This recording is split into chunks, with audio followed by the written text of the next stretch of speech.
Thank you very much, Mr. Chairman. Thank you for the opportunity to join the subcommittee for today's hearing on a topic of great interest to the people of my state in Arizona. I wanted to be here because Phoenix is the largest city in the United States without access to passenger rail service. As other communities have gained access to passenger rail, they've experienced significant new economic opportunities, but Arizona thus far has missed out.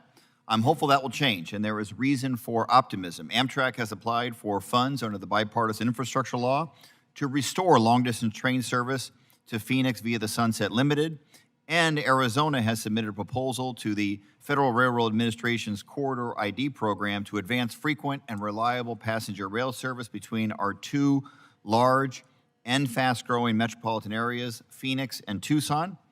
Arizonans have wanted passenger train service between Phoenix and Tucson for decades.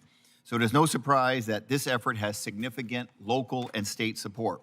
The mayors of Phoenix and Tucson and other communities along the proposed lines are on board, and the state of Arizona is behind it and has provided $3.5 million in state funds for the planning effort. What does this all mean for Arizona? It means opportunity. Opportunity to connect our communities, make them more accessible and productive and more internationally competitive. Opportunity to boost our regional economies with better access to jobs and more private investment along the route.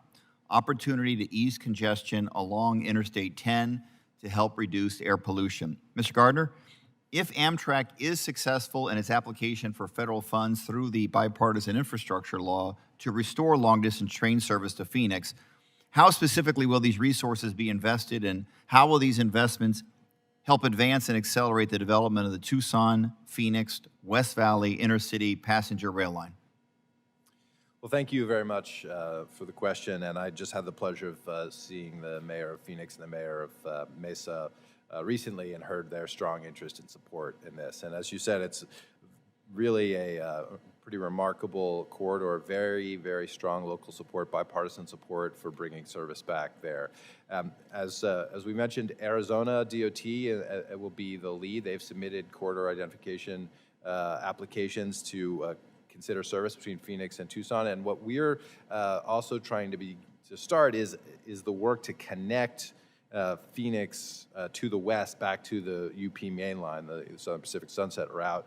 That portion of the route was severed today. Our service, the Sunset Limited, goes to Maricopa, about 40 miles or so, I think, south of Phoenix. So it really misses the mark. And as you said, Phoenix's growth has been huge, and it's really frankly an embarrassment that we don't serve such a major and prominent city. And I would say that about many other cities, Nashville included, Columbus, et cetera, cities that are obviously of the right size. So we think the market in Arizona is great for interstate passenger rail, and we'll are partnering with the state to support that, and we are looking to undertake potentially that initial work to understand what it will take to restore the service back from Phoenix West and route our long-distance train that way. I appreciate it. It's time.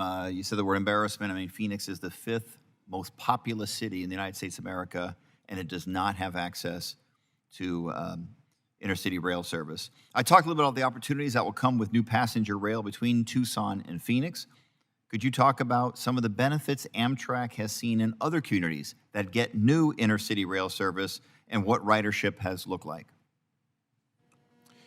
Well, we're really excited for this new service, of course, in the Gulf Coast coming. I would say that in general, we see very strong adoption when we introduce new service. Everywhere I go across America, communities small and big, the common refrain I get is, how come we don't have more trains? How come we don't have faster trains? How come I don't have more service in my community? I've really, literally never met anyone who wasn't interested in more trains to their locations. And when we see new service introduced, we get really an initial period, of course, of introduction, but we've seen very strong results. We just extended, for instance, the service to Burlington, Vermont, up from Rutland, which has been a long time coming, and we've already exceeded our expectations there in terms of the ramp up of the service.